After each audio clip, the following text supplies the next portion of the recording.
ഒരിക്കൽ ഒരു കാട്ടിൽ ഒരു വലിയ സിംഹം പാർത്തിരുന്നു. എന്നും അവൻ മറ്റു മൃഗങ്ങളെ കൊന്ന് വിശപ്പടക്കി.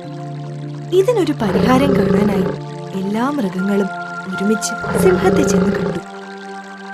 മൃഗങ്ങൾ ഒരുമിച്ച് വരുന്നത് കണ്ട സിംഹം സന്തോഷിച്ചു.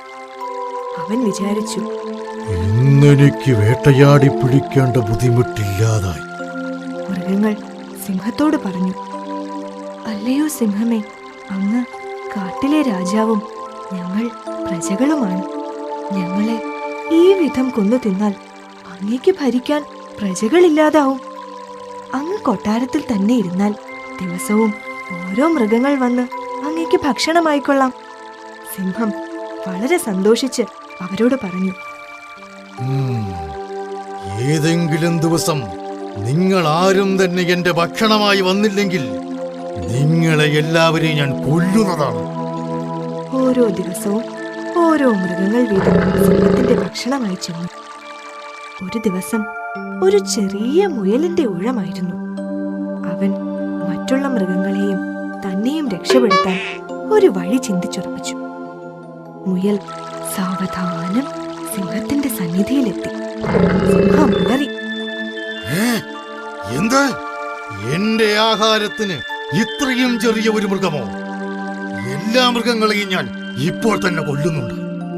വിറച്ചുകൊണ്ട് മുയൽ പറഞ്ഞു, ഞങ്ങൾ 6 പേരെ അങ്ങയുടെ ഭക്ഷണമായി അയച്ചതാണ്. പക്ഷെ വഴിയിൽ വേറെ ഒരു സിംഹം 5 പേരെയും കൊന്നു തിന്നു. സിംഹം ദേഷ്യം കൊണ്ട് അലറി, വേറെ ഒരു സിംഹമോ? ഞാനവനെ കൊല്ലും. അങ്ങുന്നേ, മറ്റേ സിംഹം അങ്ങയെ ചതിയനെന്ന് വിളിച്ചു. അങ്ങയുടെ ശക്തി കാണിക്കുവാൻ വെല്ലുവിളിച്ചു. മുയൽ വിറച്ചുകൊണ്ട് പറഞ്ഞു. സിംഹം അലറി, എന്നെ ഉടനെ അവന്റെ അടുത്തേക്ക് നയിക്കൂ. മുയൽ സിംഹത്തെ ഒരു കിണറ്റിനടുത്തേക്ക് നയിക്കുകയും അവന്റെ ശത്രു അതിനകത്താണെന്ന് പറയുകയും ചെയ്തു. സിംഹം കിണറ്റിലേക്ക് നോക്കിയപ്പോൾ തന്റെ പ്രതിബിംബം കണ്ടു. ഗർജിച്ചുകൊണ്ട് അവൻ കിണറ്റിലേക്ക് ഒറ്റ. അങ്ങനെ ആ വിഡ്ഢിയായ സിംഹം കിണറ്റിൽ വീണ് മരിച്ചു. ബുദ്ധിമാനായ മുയൽ ഈ സന്തോഷ വർത്തമാനം സുഹൃത്തുക്കളെ അറിയിക്കുവാൻ കാട്ടിലേക്ക് തിരിച്ചുപോയി.